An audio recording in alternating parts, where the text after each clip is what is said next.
Qatada rahimahullah says, "Ma ba'ath Allahu nabiyyan illa hasan al-wajh hasan as-sawt." That Allah has never sent a prophet except that prophet had a beautiful face and a beautiful voice. In the case of the Prophet sallallahu alaihi wasallam, they had never seen anything or anyone as beautiful as him before or after Islam.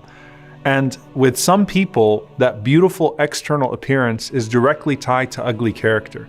In the case of the Prophet ﷺ, as stunning and as beautiful as his appearance was, his character, for which Allah praised him, was even more beautiful.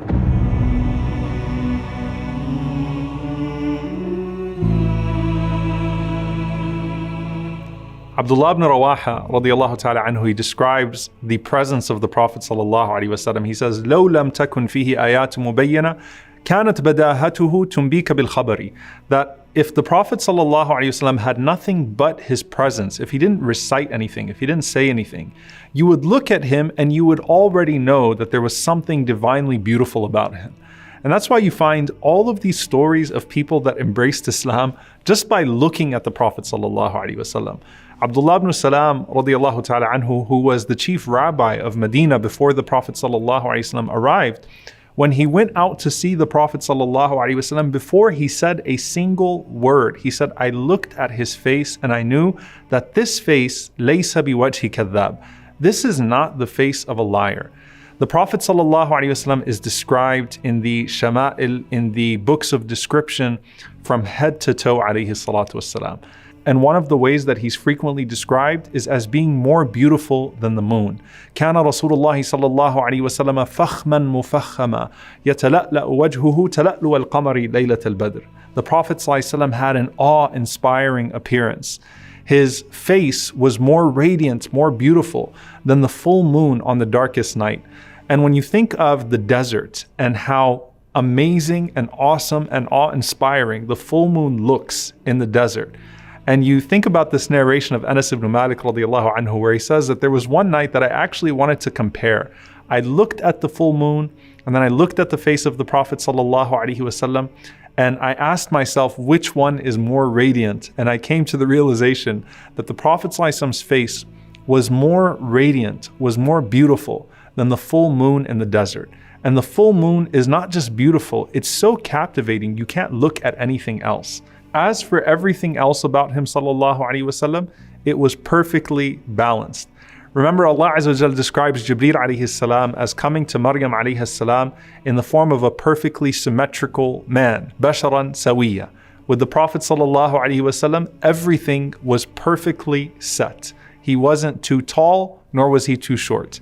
His skin was not too light, nor was it too dark. He was azhar al-lawn. He had a bright skin color, but at the same time, the Prophet ﷺ was not pasty white. His face was not too round, nor was it too narrow, but it was closer to being round, sallallahu alaihi wasallam. Now, if you're looking at the Prophet sallallahu alaihi wasallam, and I want you to imagine standing in front of him, alayhi salatu wasalam, the first thing you're going to do is you're going to connect with his eyes, sallallahu alaihi wasallam. And Ma'bad radiallahu anha says that the Prophet ﷺ's eyes had a perfect contrast. The black was exceedingly black in his eyes, and the white was exceedingly white. His eyelashes, alayhi salatu wasalam, were so long that it looked like they naturally had kuhul, they naturally had an eyeliner on them. And they were always moist from his tears, sallallahu alaihi wasallam.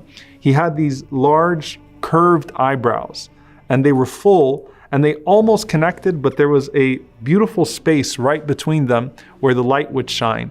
Azim al-hama. The Prophet ﷺ is described as having a prominent forehead. And in his forehead, there was a vein that would only show when he became upset, sallallahu alaihi wasallam. As for his nose, alayhi salatu wasalam, was not flat, nor was it too pointy. But the Prophet ﷺ had a finely sloped nose. And they described it as having a unique glimmer to it. So it shined in a way that when you were away from him, sallallahu alaihi wasallam, you might have assumed that it was larger than it actually was. But when you came close to him, you realized that it was just the shine of his nose that made it so prominent. When he opened his mouth, sallallahu alaihi wasallam, you would notice his teeth, and they were perfectly set. Remember, he used to use the siwak at least 5 times a day. So his teeth, alayhi salatu wassalam, were described as white as hailstones, and they weren't clustered together. they were set in a way that there was a fine line between each of those teeth. And his mouth, alayhi salatu wassalam, was wide, and he's described as having a perfect articulation. His words were crisp. You could hear everything he said, sallallahu alayhi wasallam. And his voice was melodious, and it had a natural echo to it, sallallahu alayhi wasallam. And his hair, just like everything else, is perfectly in the middle. It wasn't too straight, nor was it too curly, but instead it was wavy hair. And the Prophet ﷺ would keep it sometimes to his earlobes, sometimes he would let it go all the way to his shoulders, ﷺ. And of course, in times of Hajj and Umrah, he would shave his head, ﷺ. He also had a dense, full beard, alayhi salatu wassalam. And the Prophet ﷺ used to comb his hair and he used to comb his beard. And they were fully black. And the Sahaba counted just between 14 and 20 gray hairs in his hair and his beard, sallallahu alaihi wasallam, at the time of his death. So he's 63 and he only had a few gray hairs, sallallahu alaihi wasallam, in his hair and his beard. And they said when he would use oil, sallallahu alaihi wasallam, you couldn't even see them. And when you could see them, they were concentrated right under his lips, sallallahu alaihi wasallam, and on his sideburns, alaihi salatu wasalam. Then you come down to his neck. And the Prophet ﷺ had an elegant long neck. They said it was like the neck of a gazelle, sallallahu alaihi wasallam. And then you looked at his shoulders. He had broad shoulders, sallallahu alaihi wasallam. He was strong arms, alaihi salatu wasalam. He had a strong chest. And even until the date of his death, his stomach never extended beyond his chest, sallallahu alaihi wasallam. So he maintained his weight, alaihi salatu wasalam, and he maintained his fitness. The Prophet ﷺ was not a hairy man. So other than his hair on his head and his beard, the Prophet ﷺ did not have much hair on the rest of his body. And he had a little bit of hair on his chest and a line that naturally ran down all the way to his navel, sallallahu alaihi wasallam. Then you come to his limbs. And the Prophet ﷺ is described as having well-defined big limbs. So he had big bones, big hands, big feet. He had large calves, sallallahu alaihi wasallam. And they said that his calves were perfectly round, and then he had absolutely no weight on his heels, alayhi salatu wassalam. And his lower body was so strong, sallallahu alaihi wasallam, that he used to be able to jump on a horse and a camel and mount it with absolutely no saddle because of the strength of his lower body. And that's why you'll find, subhanAllah, that Al-Hasan radiallahu ta'ala anhu is described as resembling the Prophet ﷺ in his upper body, meaning his beauty. Al-Husayn radiallahu ta'ala anhu is described as resembling the Prophet ﷺ in his lower body because of his strength. He was a warrior radiallahu ta'ala anhu, like his grandfather sallallahu alayhi wasallam. Despite that, Anas ibn Malik radiallahu ta'ala anhu says that his hands and his feet were smoother than silk, and water would slither right off of the hands and the feet of the Prophet sallallahu alaihi wasallam. And he had a beautiful scent, alayhi salatu wassalam. He would sweat perfume, sallallahu alaihi wasallam. When you smelled his sweat, it smelled good. And if you shook the hand of the Prophet sallallahu alaihi wasallam, you would maintain the scent of his hand on your hand for days after meeting him, sallallahu alaihi wasallam. He had the best of breath, sallallahu alaihi wasallam. And when you saw him from afar, his appearance would strike you. And then when he came close to you, his beauty would overwhelm you in a way that you couldn't stare at him, sallallahu alaihi wasallam. Al-Bara radiallahu ta'ala anhu said, Wallahi, I went out one night and I saw the Prophet sallallahu alaihi wasallam in this red garment.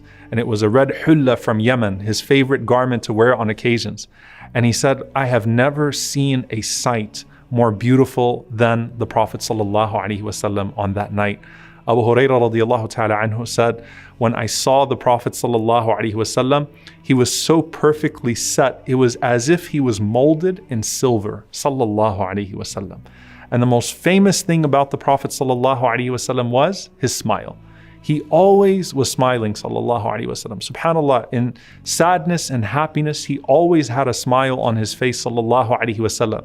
And Ka'b ibn Malik radiallahu ta'ala anhu said that إِذَا surra, when he was happy, then his face would become even more radiant, sallallahu alaihi wasallam.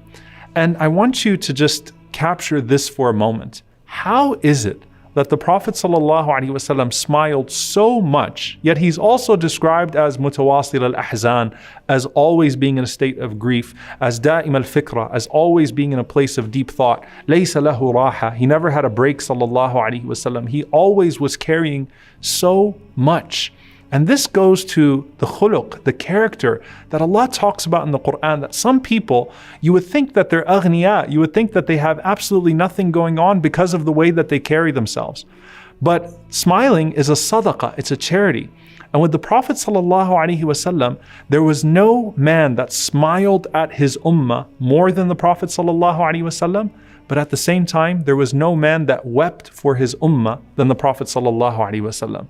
So during the day, in order to bring joy to the people, he smiled ﷺ at them, and that was from his generosity. And during the night, there was no man that would cry more than him ﷺ in front of his Lord, also to bring joy and happiness and relief to his blessed ummah. صلوا عليه صلوا عليه صلى الله عليه وسلم